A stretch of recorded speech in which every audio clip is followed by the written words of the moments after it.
More music and art is needed on this planet. Music and art is like an antidote. This creative impulse is native state to every individual. And if you see an individual battered down, not enjoying life, it means it's submerged somewhere.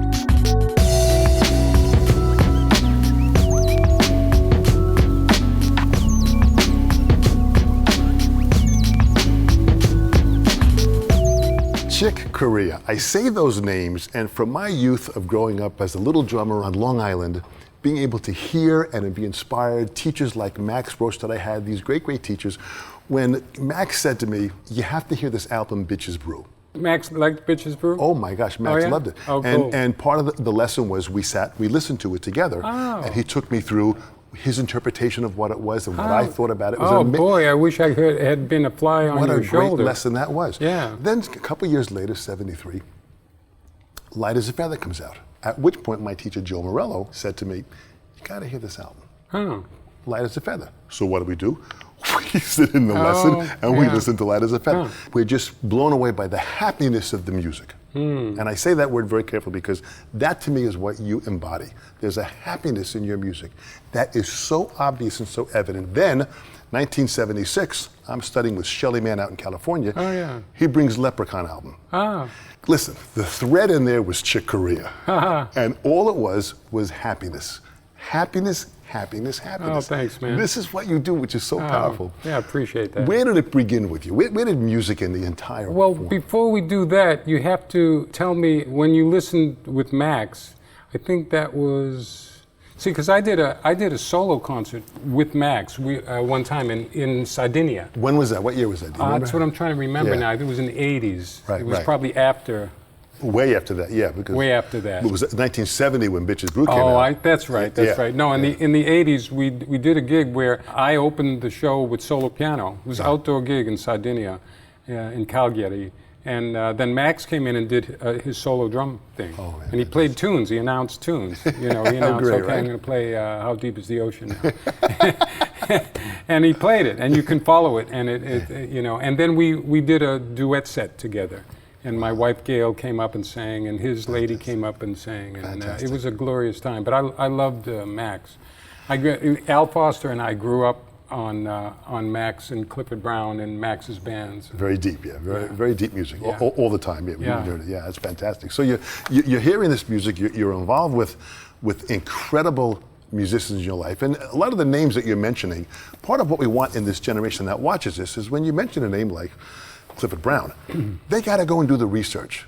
Google that name so they can kind of find Max Roach. Google that name. That's kind of the work I want the listener to do. It's a good advantage of having the internet, isn't it? It's like the great repository of great stuff. That's a good way for musicians or anyone to learn about music, jazz, anything. And we're hoping to capture this here, and we're hoping that this young generation utilizes this tool of the internet for their advantage to be able to be inspired and sense the passion that you have. Every time you perform, I've heard you many times, there's always deep passion. It's always 110%. Was it at a young age that you were sparked with music? Where did that start? I've kind of always been there. I grew up in a little 3-room apartment with my dad and my mom. I'm an only child. Right. And my dad was a really good trumpet player and band leader. So when I was a young guy, he had his band, Armando Correa's orchestra, around the Boston area. I was told by my mother that in the 30s, my dad's band did very well through the Depression of what they did. Wow. Because he was on radio and he was playing for dances and he was entertaining, you know.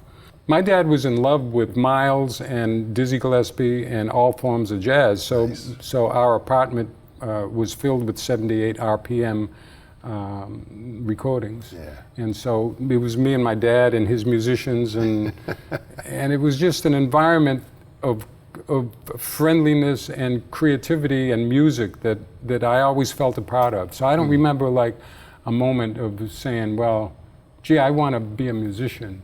I always felt like I was one somehow.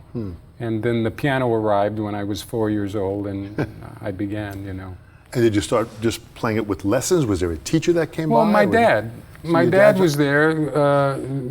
Here's the piano, and He was a trumpet player. He could play a few chords, though. And I remember one of the first things where my attention got a bit focused as a young kid was where he put up a sheet of music and he wrote out the melody line to a song called Again. Boo-da, da-da-da-da-da-dee-da. Da da da dee da dee da da da dee do da da da. Right, it was like one of these tunes that he would play on dances. He wrote out the melody, and he did this really simple thing. He went da da, and he went da, and it was a D on the piano, a white da, and he played the D, and he pointed to the black note that was the D. Oh, interesting. Da da da G da. Da, da. And I learned to read music that way by seeing the brilliant way of teaching. It was really simple, you know. But brilliant. Yeah, and so I learned that song. I learned to read, and I was playing. But then by the time I was, I guess when I was around 8 years old, my dad said, you know, you should. We're going to send you to a piano teacher because I don't play piano. You should go to a piano teacher. And that was one of his first mistakes. He should have kept teaching me. I went to one guy. I didn't like him. His piano room had a smell to it. I didn't like.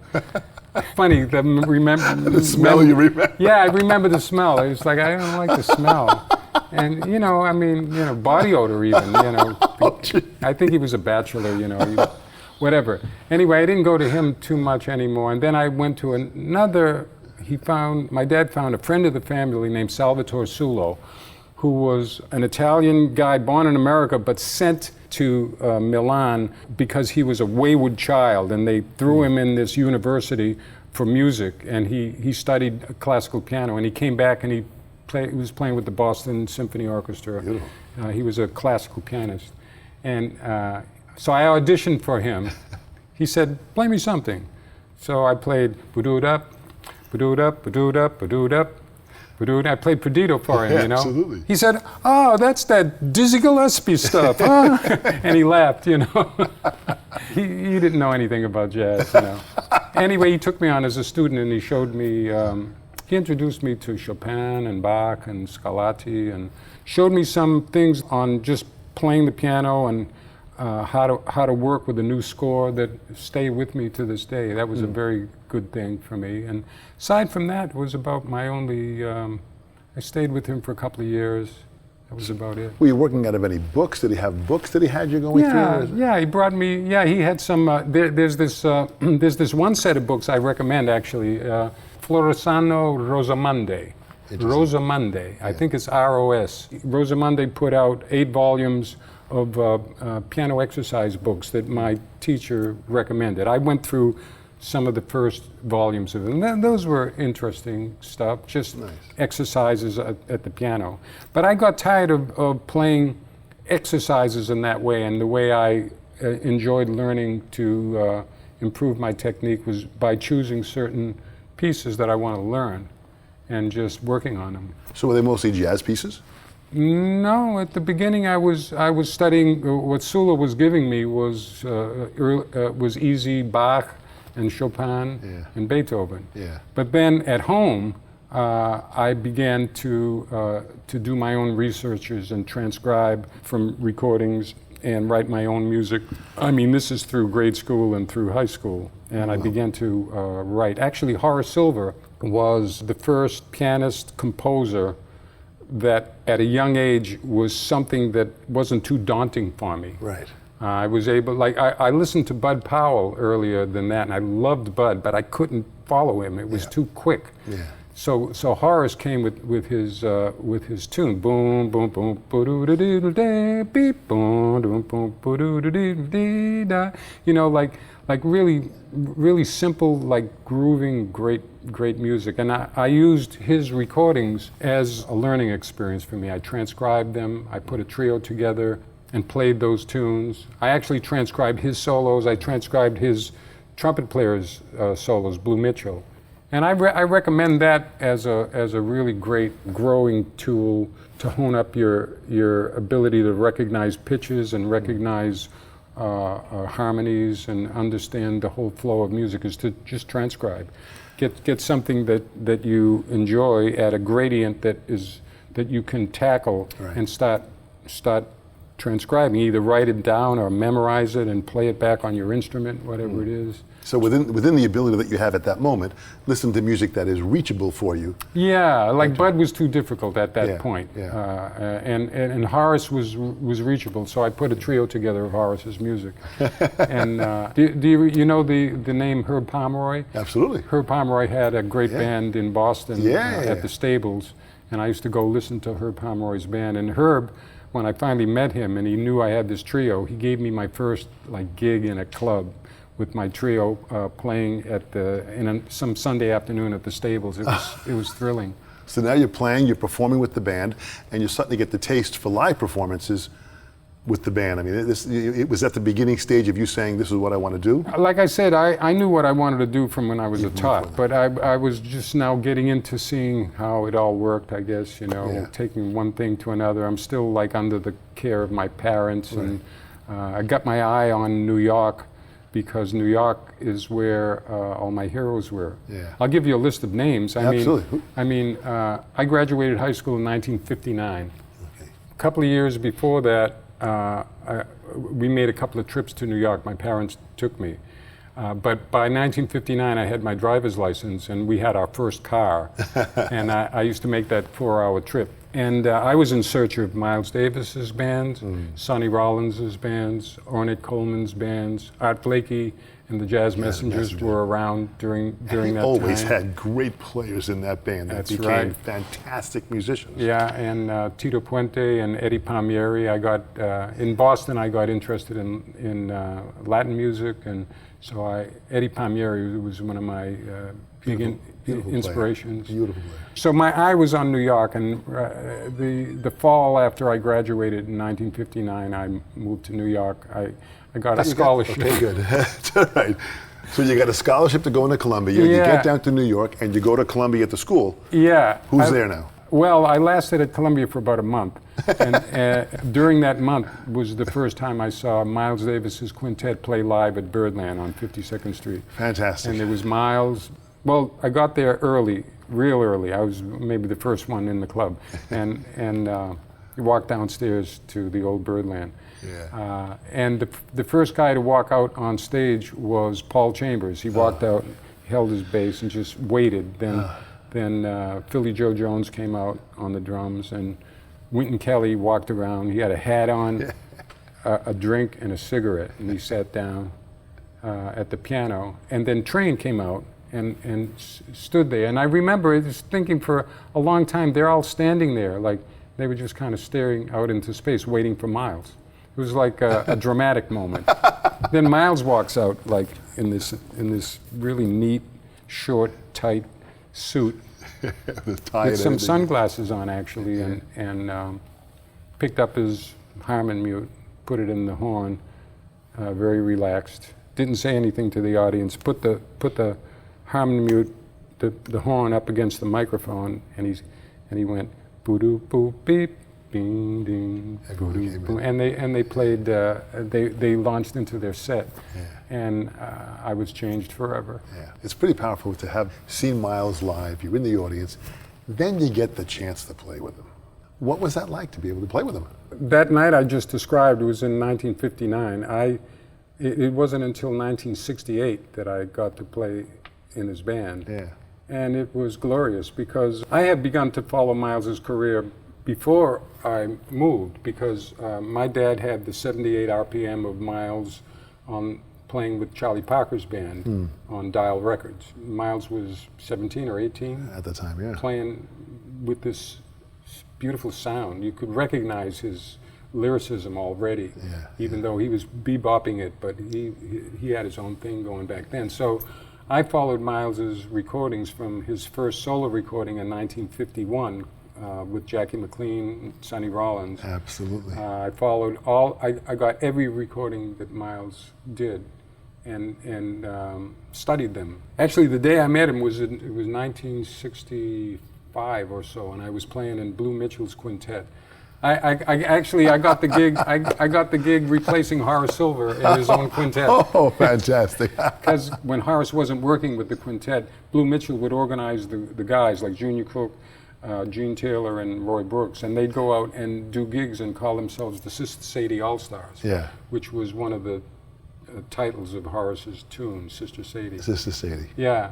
I'm not sure to this day how I was recommended for that gig, but I got that gig. So I traveled around and played and recorded with Blue Mitchell and that quintet. And when on one of the 6-week stints we did up at Minton's Playhouse in Harlem, Miles came in a couple of nights and sat in on trumpet. He took Blue's horn and played. And that was the first time I met Miles. How fantastic. But then I joined his band in '68. And it was a glorious 2.5 years. But you really have, seems like you've done the preparation and the research by listening to the recordings and getting to know the stylistic sounds and phrasing of these artists, and the transcriptions that you did. That's a great way for a student to learn. It is. To take the time to transcribe. I mean, listening, of course, how powerful that is in itself. But when you're transcribing it, you now become a part of, you take ownership of that music. Yeah. As a big you part have of to it. recognize all the details. That you recognize the note, and especially if you try to then play it back.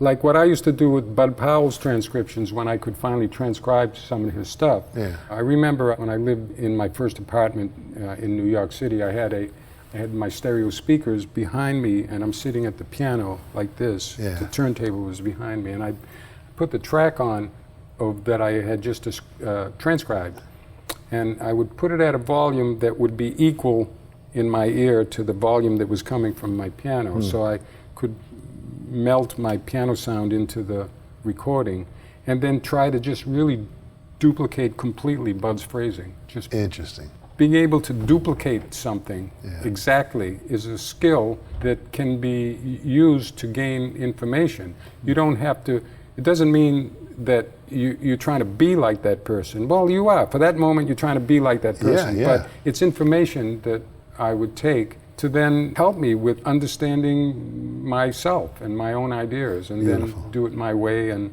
so forth. It was a great training to be able to do that, transcribe as well as play along. Boy, the fact that you're playing with the sound of the music behind you, you're already kind of mixing yourself inside exactly. the band. So you have to have the sensitivity to know not to play too loud and You got to not be listening. It's like you're doing an overdub. Like it's like you're in a studio with the hands on, and you've got the mixer, and you've got the track is coming at you, and you're trying to play a unison with something there. You know, it was kind of like that. This is trying to mix it so that it gave me a feel of how, and I learned a lot doing that kind. I'll tell you one thing I've been talking to my wife Gail about recently in terms of transcribing. It's something a lot of musicians miss. In that era of the 60s and 70s, I guess Bud Powell, Charlie Parker definitely got transcribed a lot. John Coltrane gets transcribed a lot, rightly so. These geniuses. But you know who doesn't get used? Whose solos don't get used so much as transcriptions is Miles. interesting. And I think it's a great study to transcribe Miles Davis solos, because especially the lyrical ones, the ones that have lots of space in them. There's lots of lessons to learn in there. It's just a little tip for you guys. Why do you think Miles is not transcribed? Because sometimes it's not flashy. It's too simple. He plays 2 notes. They go, I can do that. But where he puts those 2 notes, exactly. and the feeling behind those 2 notes Exactly. are the right 2 notes in this case. Exactly right. Like the whole construction of the recording Kind of Blue is built on Miles's very, very simple constructions of songs. Yeah, I mean, just that studying Jimmy Cobb, from that recording was magical for a drummer to be able to listen to it. And because of how Jimmy Cobb played, he led us to the path that you couldn't just focus on the drums. You had to hear the bigger picture of what everyone was doing, and that's really kind of what you've done. I mean, you really have taken the compassion that you have had to be able to play along to a recording and feel what the artist is playing. Takes real deep concentration and real deep listening skills. And that's, listen, going back to your dad, from playing the note to pointing this is an audio and a visual way of teaching that is that should be studied, because this is exactly how teaching should happen. If you develop that kind of relationship, and here you are now transcribing, your compassion, your empathy is at a high level. There's the one overall thing that I always like to point out and stress when we're talking about how to learn. Really, it's how to learn anything, right? But especially an art form, is the whole concept of apprenticeship. Apprenticeship is a good word, because what it means is that the student, like when a person becomes a student, the way he becomes a student is not by him signing a paper or someone putting a badge on him saying student, right, or him getting admitted to a school. That's not what makes a person a student. What makes a person a student is in his own mind, he goes, I'm going to learn that now. Or I want to know how that guy's doing that, right? So, okay, so one way the student can learn how that guy's doing that is to listen and look and transcribe and so forth. But the best way to learn is go play with that guy. So apprenticeship goes back to the old classic idea of the painter who hires an assistant, and the assistant comes in and cleans the painter's brushes.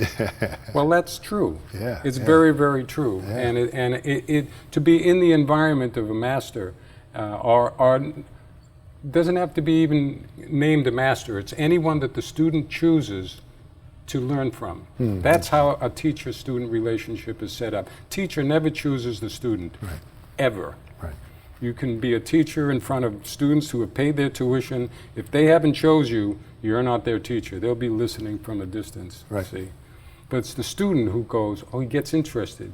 And you can't beat interest into someone. You can't say, you've got to be interested in that. This is what you must learn. You can't do it. That's where education fails. That's the way education fails, is they try and beat it into you. Or not beat it into you, but they get authoritarian about it, and they say, well, this must be done. This is the way to learn. This is the history. No, that's not the history. The history is, that's the person who wrote that book is one person. That's that person's viewpoint. Of the history, right? Of the history. So you want another viewpoint? Go talk to another person. Right. You want your own viewpoint? Open your eyes and look. And so that's the apprenticeship system, is the student chooses. See, for me, I really I feel I keep myself alive by secretly or not so secretly being a student all the time. I love being a student. The constant learner. Teacher That's who you are. Teacher is, people get interested and they ask me questions, and that's fine. I'm willing to share. But my own real adventure comes in. Okay, I'm going to learn how to do that. But I have heard that from the drummer friends that I know that have worked with you, the Steve Gadds, the Vinnie Colaiutas, the Dave Weckels. They've always said you are a constant learner, and that really is the premise that you set. Now, that student element of it has to have what you're saying is curiosity. If there's curiosity, they're going to be driven to learn. And where does curiosity come from? Is the next great question. Absolutely. For the teacher to understand. And how to cultivate curiosity in someone else. But that curiosity, I mean, if the curiosity is fueled by an inner passion, that maybe sometimes a student doesn't know it's there. So if that passion is strong enough, then maybe... How do you get them to be passionate? Exactly right. That is something, it's got to be innate to a certain degree, right? Well, my belief is that it's innate in all of us. If you want to help somebody, the real way to help is how to kindly and humanely and in a friendly way and in an encouraging way help another person find that thing that's inside him that can fire up. But you can't beat it. You can't slap him across the face and say, wake up. I don't believe that method works. It's been touted and tried by people. I don't like it.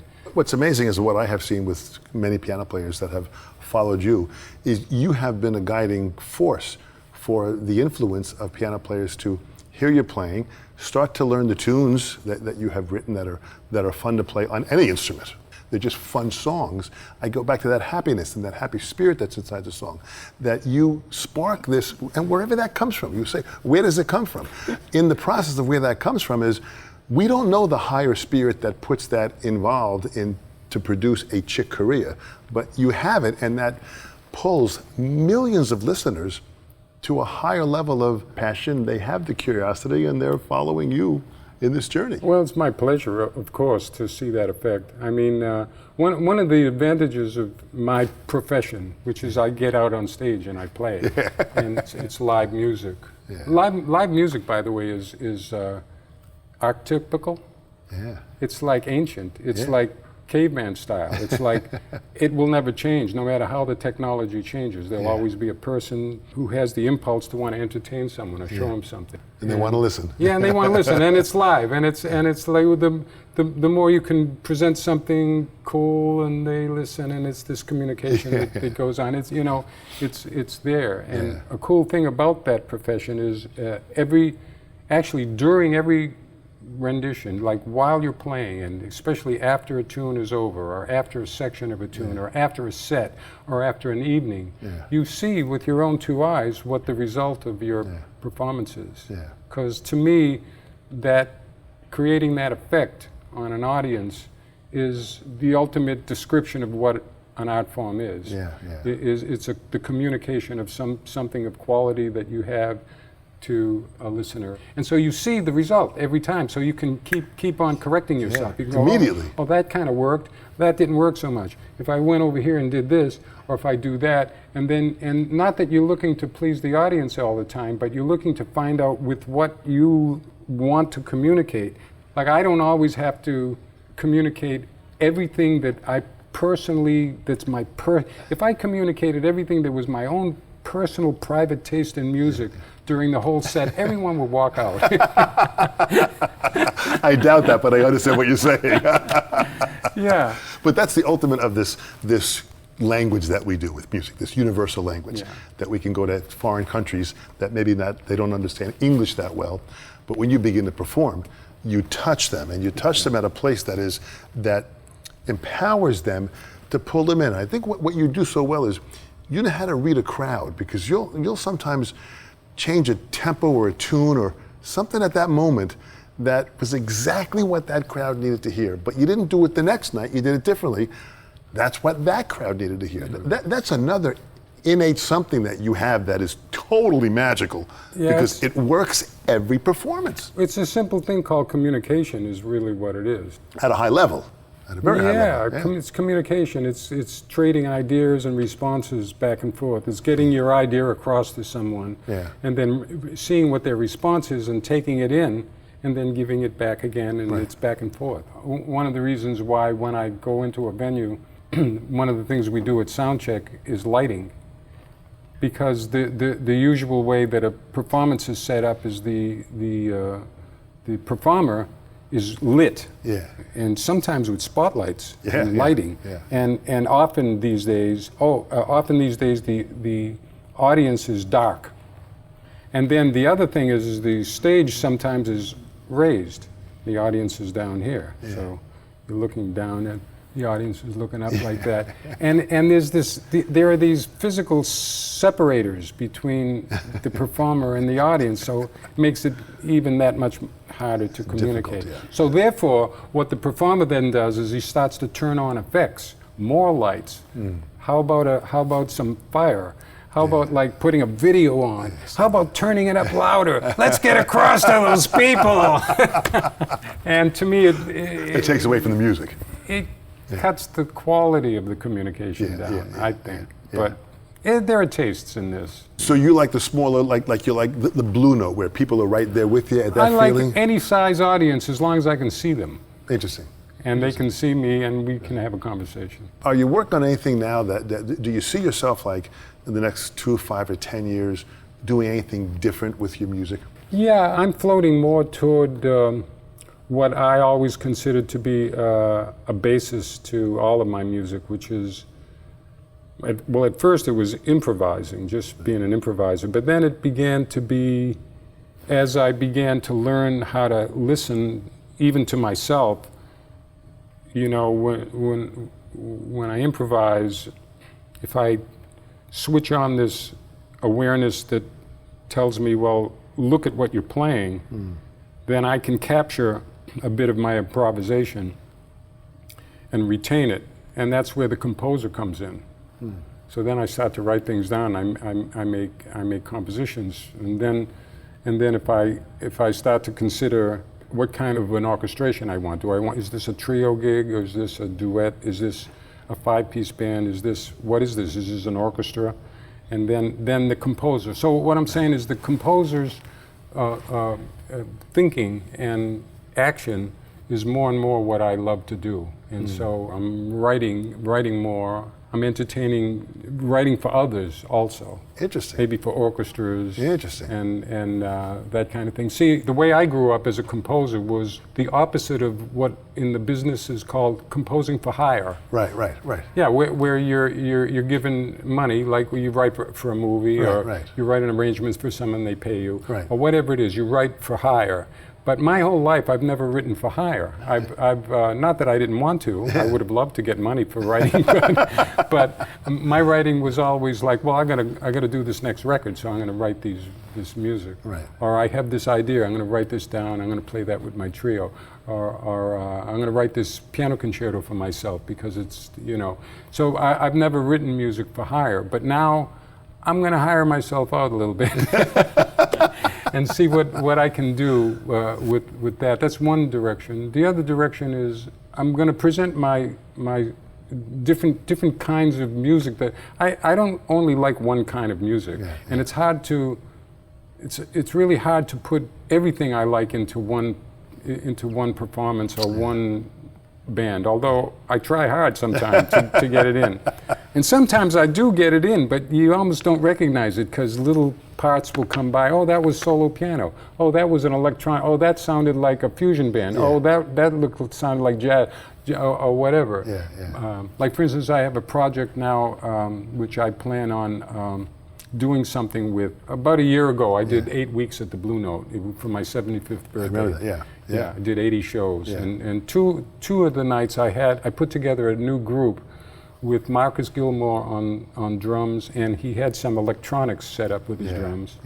And I had Bobby McFerrin's son, Taylor McFerrin, playing keyboards, and he does beatbox stuff too, and he raps.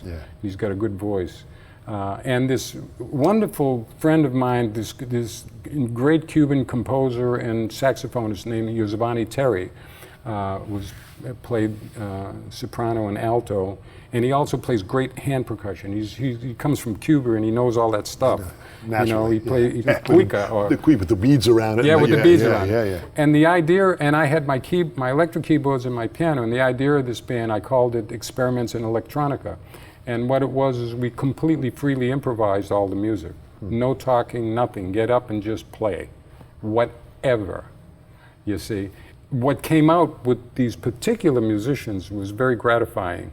It was very fun, and it was very simpatico, and I loved it. It tended, because of what Marcus was doing with his beats and his electronics, and what Taylor was laying down with his sounds, me and Giovanni put this stuff on top. And I was doing some electronic sampling stuff with my keyboards as well. It sounded, if you had to put it in a genre, it sounded more like free hip hop or something, because it had beats in it like that, So that's one thing I'm going to pursue. I've been doing improvisations with my electronic instruments, doing first take kind of thing. Like I'll do a first take of a track, and I'll do another first take of overdubbing that, and all first takes, no editing, and it comes out a certain loose, wild way. So that's a direction that I'm taking. I'm going to write more music. I'm going to be playing with orchestras more also. I've got 2 piano concertos. I'm going to write a third. I have a large piece for Spain in an orchestra that I'm going to do with the Detroit Symphony Orchestra at the Detroit Jazz Festival this year. Beautiful. And a whole lot of stuff. Oh, I'm making a documentary too. So. On top of that, nice. What inspires the writing? Where does that come from? The writing is just like if you left the kid alone in the house and didn't give him any instructions, what would he do? That's me with writing. That's what I just love to do it, because it's everything. It's the playing around with the physical tools. I love pencils and score paper. I use Sibelius and Logic on the computer. I have my keyboards and sounds and plugins and acoustic piano, and I have my drums there. I have a marimba set up in my studio, and it's like a playland. It's like complete. But add to that the possibilities that I have of when I start writing, and I think, well, I could use this for that performance, or I have a particular tour that I'm going to do that I want certain kind of music to be in that's not already in the repertoire. So I'll sit down and I'll go, we need something like this, and then I'll write. It's just the most fun, pleasurable thing for me to do. As we have this next generation and many, many next generations, watching this and watching all these different interviews that we do, they have you here. In closing, what would you say to the next generation of musicians that want to step into their world of expression? What advice would you give them, Chick? What would you tell them? My first advice that always comes to mind is to remind anyone I'm talking to who's asking me for advice that all advice is cheap. You know the cliche cheap advice. That's cheap advice. Yeah. And to me, the meaning of cheap advice doesn't mean that my opinion or anyone's opinion is cheap, particularly. What it means is that when you're receiving advice from someone who's telling you what they think or how they think it should be or what the answer to your question is, you got to realize that it's now you that needs to make a decision of what to do. Right. And the reason for that is that the person who does the thing that he wants to do, in order to stay balanced in life, has to take full responsibility for what he does. It's your action. Right. If it failed, it fails. If it wins, it wins. And you got to be willing to win or lose too. If you get too dogged on winning all the time, you're going to be stressed out. You got to be willing to play the game, win or lose. They liked it, they didn't like it. Right. You got the gig, you didn't get the gig, right? This came out exactly as I wanted it to. This is crap, Yeah. You got to kind of not place too much emphasis on winning or losing, and just keep going forward with what you love to do. Just keep it there, and whatever wins you have, whatever successes you have, you make them firm. Yeah. You say, okay, wow, that worked. All right, now you got that worked. And then you have some losses or that come along and you ignore them. Yeah. It's the best thing to do with a loss. You just ignore it. You ignore the loss. You make the wins firm, boom. And gradually, you build up this reservoir of confidence. Yeah. You get more, every time you have a win, that's what to put your 2 feet on, is your win. Yeah. And you just have to learn how to ignore losses. I mean, that would be a general idea, other than that, a person just has to go for what he loves to do. If you can do what you love to do in life, my opinion is that more music and art is needed on this planet. Music and art is like an antidote to war, to anything negative, because music and art are creative. Yeah. This creative impulse is native state to every individual. And if you see an individual battered down, not enjoying life, it means it's submerged somewhere.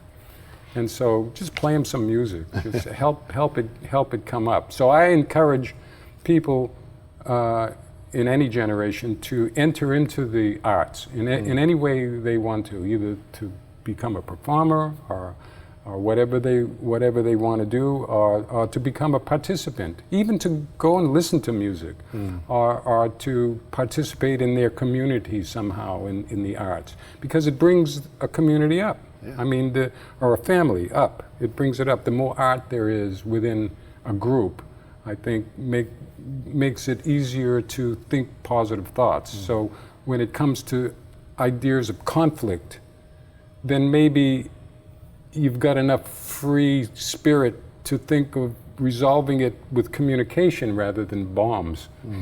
You know what I mean?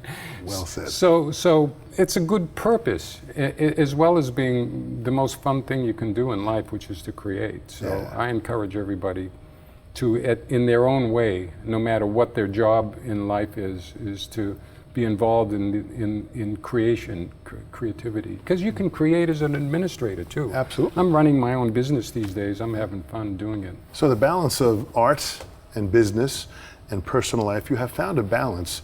It's amazing that you say to build the reservoir of confidence. That's a great line for this next generation to understand of what that means. And what I'm so impressed with you at so many levels is that just like that first song your father started to teach you again, you continue again and again and again, and you make great music. You bring peace to this earth with your music and your energy, and you really heal. You've healed me, you've healed millions of people, you continue to heal. It's Dr. Chick Corea at the highest level. Thank you so much, My Chick. pleasure, You have man. been fantastic. Okay, Dom, my pleasure, man.